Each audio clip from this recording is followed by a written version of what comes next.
Members को, अपने मित्रों को इनवाइट किया ना, सब आए। तो जैसे कोई अगर अच्छा हमारा दोस्त आता है तो हम क्या करते हैं, उसको स्टेज पर लेकर के जाते हैं महाराज जी से मिलवाने के लिए। महाराज जी हमारा बहुत अच्छा दोस्त है ये। ऐसे ही वो सेठ जी ने कथा करवाई तो उनका एक दोस्त आया, अपने दोस्त को लेकर के ऊपर मंच पर गए और मंच पर जाकर के महाराज जी से मिलवाया। और वो दोस्त जो था वो कभी भजन वजन नहीं करता था, लेकिन अपने दोस्त के कहने पर वो आ गया था कथा में। आज जैसे ही मंच पर आया, ध्यान से सुनना सभी लोग, संत जो थे वो चेहरा देख करके ही समझ जाते थे कि आदमी भजन करता है कि नहीं करता। जैसे ही वो उनके पास आया तो जो वक्ता कथा कर रहे थे उन्होंने उससे कहा, वो सब तो ठीक है महाराज, आप थोड़ा भजन किया करो, आप भजन नहीं करते हो। वो आदमी कह रहे, अरे महाराज जहर खाने का समय नहीं है, आप कह रहे हो भजन किया करो। एक सेकंड का समय नहीं मिलता मुझे फैक्ट्री से, आज बड़ी मुश्किल से 5 मिनट निकाल के आया हूं आपकी कथा में आने के लिए, बहुत समझिए आप। संत बोले, अच्छा तुम यदि भजन करोगे ना तो तुम्हारी जो बिजनेस है ना वो 10 गुना ज्यादा तीव्र गति से कमाई करवाएगा तुम्हारा, देख लेना। अब जिसको अपनी बिजनेस की पड़ी रहती है और बढ़े, और उसको तो उपाय चाहिए कैसे भी बढ़े। अच्छा सच में? बोले हाँ, 5 मिनट बस भजन करना है तुम्हें, सब हो जाएगा काम। कहीं भी समय निकालो, 5 मिनट भजन करो। तो उसने कहा कभी भी कर सकते हैं? बोले हाँ कभी भी करो। और उस भले आदमी ने पता कौन सा समय चुना, सुबह सुबह बाथरूम में बैठ करके भगवान का भजन करता था। बाथरूम में बैठे बैठे सीताराम सीताराम सीताराम कहिए, जाहि विधि राखे राम ताहि विधि रहिए। सीताराम सीताराम सीताराम कहिए, जाहि विधि राखे राम ताहि विधि रहिए। ओ सीताराम सीताराम सीताराम कहिए, जाहि विधि राखे राम ताहि विधि रहिए। सीताराम सीताराम सीताराम कहिए, जाहि विधि राखे राम ताहि विधि रहिए। सीताराम सीताराम सीताराम कहिए, जाहि विधि राखे राम ताहि विधि रहिए। सीताराम सीताराम सीताराम कहिए, जाहि विधि राखे राम ताहि विधि रहिए। बाथरूम में बैठा बैठा वहीं गाता था। पेट भी साफ हो रहा है, मन भी साफ हो रहा है, दोनों एक साथ हो रहे हैं। हनुमान जी का एक नियम है, जहां कहीं भी भगवान के भजन कीर्तन चलते हैं, प्रभु चरित्र सुनवे को रसिया, प्रभु चरित्र सुनवे को रसिया, ओ प्रभु चरित्र सुनवे को रसिया, ओ प्रभु चरित्र सुनवे को रसिया। और राम लखन सीता मन बसिया, राम लखन सीता मन बसिया। हनुमान जी प्रभु के चरित्र को सुनने के लिए बहाने ढूंढते रहते हैं। अरे कहीं कोई कीर्तन कर रहा हो, कहीं कोई कथा कर रहा हो, मुझे वहां भेज दो, मैं वहीं रहूंगा। अब जैसे ही सुना, अरे वाह बड़ी बढ़िया कीर्तन की ध्वनि आ रही है, सीताराम सीताराम सीताराम कहिए, जाय विधि राखे राम ताहि। हे रघुनंदन श्री राम, ये जहां कहीं भी कीर्तन चल रहा है आप कृपा करके मुझे वहां प्रकट कर दीजिए। और भजन कहां चल रहा था भजन? बाथरूम में। हनुमान जी महाराज ने आंख बंद की और जैसे ही पहुंचे, आंख खोल करके देखा, हनुमान जी महाराज का पूरा दिमाग खराब हो गया। क्या कर रहा है भाई? बोले भजन कर रहा हूं। ये जगह मिली थी तुझे भजन करने की? एक तमाचा मारा खींच करके उसको, रुक जा तेरी शिकायत करके आता हूं अभी राम जी से। कभी हनुमान जी का ऐसा दिमाग खराब हुआ, सीधे भगवान। अब इसका मतलब ये मत सोचना सुबह सुबह आप भी कहीं भी कर लो भजन, तो कोई बात नहीं है। हनुमान जी महाराज सीधे राम जी के पास पहुंचे। राम जी के दरबार में जैसे ही पहुंचे, राम जी महाराज बड़े दीनहीन सा मुख बना करके दर्द के मारे करा रहे थे, बैठे थे चुपचाप। हनुमान जी महाराज बोले, मेरे रघुनंदन श्री राम, मेरे प्यारे श्री राम, आपको मैं प्रणाम करता हूं। प्रभु आज एक आपको बड़ी बड़ी विचित्र बात मुझे बतानी है आपको। राम जी बोले, हाँ बताओ। नहीं पहले आप बताओ, आप इतने उदास क्यों हो? नहीं कुछ नहीं, ऐसा कुछ नहीं। नहीं नहीं प्रभु बताना तो पड़ेगा आपको। अरे भाई बोला ना कुछ नहीं। प्रभु आपको मेरी सौगंध, बताइए ना क्या बात है, मैं आपको दुखी नहीं देख सकता, आप एक बार बताइए तो सही क्या कष्ट है। राम जी बोले, हमारी पीठ में बहुत तेज दर्द हो रहा है। बोले क्यों? बोले स्वयं खुद ही देख लो। जैसे पीछे पीठ के पास गए, हनुमान जी बोले कहां देखना है? बोले हमारा अंग वस्त्र हटाओ। अंग वस्त्र जैसे ही हटाया महाराज, बानर के पंजे का निशान बना हुआ था वहां पर। हनुमान जी महाराज बोले, प्रभु किस बानर की इतनी हिम्मत हो गई, मेरे होते हुए आप पर प्रहार किया उसने?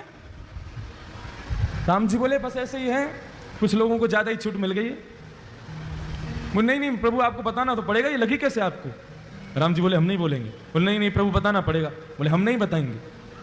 बोले आप मत बताओ, मैं एक अभी फिंगरप्रिंट चेक करवाता हूं ना। किसके फिंगरप्रिंट्स हैं इस पर? सारे बानरों को बुला लिया विश्व भर के और कहा किसकी हिम्मत हुई मेरे राम जी को हाथ लगाने की?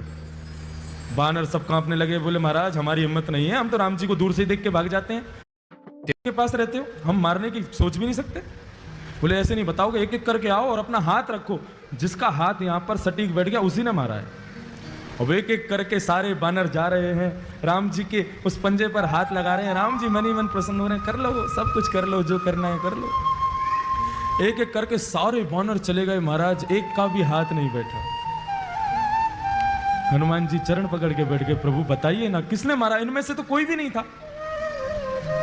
अच्छा बता दूं? बोले हाँ बताओ। तुमने अपना हाथ लगा के देखा क्या? हनुमान अच्छा मैं आपको लगता है मैं मारूंगा? नहीं मैं मार तो नहीं सकते, पूछ रहा हूं तुमने लगा के देखा? बोले नहीं, एक बार देख के आओ। हनुमान जी महाराज पीछे गए, घबराने लगे, कांपने लगे। बोले मैं हाथ कैसे लगाऊं? और जैसे जैसे हाथ पास आता जावे वो वैसे वैसे मैच होता जावे, और जैसे ही रखा बिल्कुल उसी शेप का था जिस शेप का हनुमान जी का हाथ। हनुमान जी रोने लगे, प्रभु मुझसे ये अपराध कैसे हो गया? तब राम जी कह रहे हैं कि भक्त भक्ति भगवंत गुरु चतुर नाम वपुए, तिनके पग वंदन किए नाशहि विघ्न अनेक। हनुमान भक्ति भक्त भगवान और गुरु, जब मनुष्य मेरा भक्त बन जाता है ना तो वो मेरा ही स्वरूप हो जाता है। उस पर आया कष्ट वो मुझे भी लगता है। तुमने मेरे एक भक्त को मारा, वो पीड़ा मेरे भक्त को कम हुई, मुझे ज्यादा हुई है, इसलिए मेरी कमर में लगा है। बंधुओं भगवान कहते हैं जब व्यक्ति सर्वस्व मुझे अर्पित कर देता है तो उसका दुख मेरा दुख है, उसका सुख मेरा सुख है, उसका आनंद मेरा आनंद है। और वही भक्ति पथ का पहला स्वरूप है। हम जो कुछ भी करते हैं सब कुछ भगवान को अर्पित करना है। फिर दुख की घड़ी में भी वो तुम्हारे साथ है, सुख की घड़ी में भी वो तुम्हारे साथ है। ये भक्ति पथ का पहला मार्ग समझ में आ गया सब लोगों को? हम जो कोई भी पुण्य करते हैं, एक बार मुख से यदि हरि नाम भी निकलता है तो भी भगवान से कहो प्रभु मुझे इसके बदले कुछ नहीं चाहिए, आप रखिए।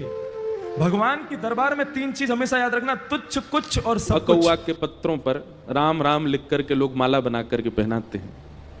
श्री हनुमान जी महाराज को गदा अर्पित की जाती है, हनुमान जी को लड्डू के भोग लगाए जाते हैं। पर गोस्वामी तुलसीदास जी ने हनुमान चालीसा में केवल एक बात लिखी है कि हनुमान जी को क्या प्रिय है। प्रभु चरित्र सुनवे को रसिया, राम लखन सीता मन बसिया। किसी को बहुत ध्यानपूर्वक सुनिएगा,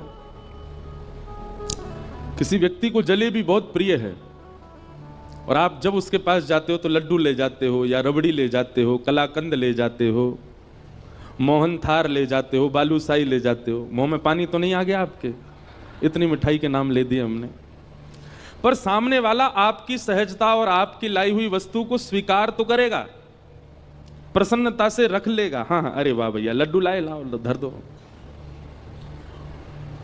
लेकिन यदि उसकी प्रिय वस्तु आप लेकर के जाएंगे तो वो रखेगा नहीं, तुरंत खोल करके उसको चख लेगा।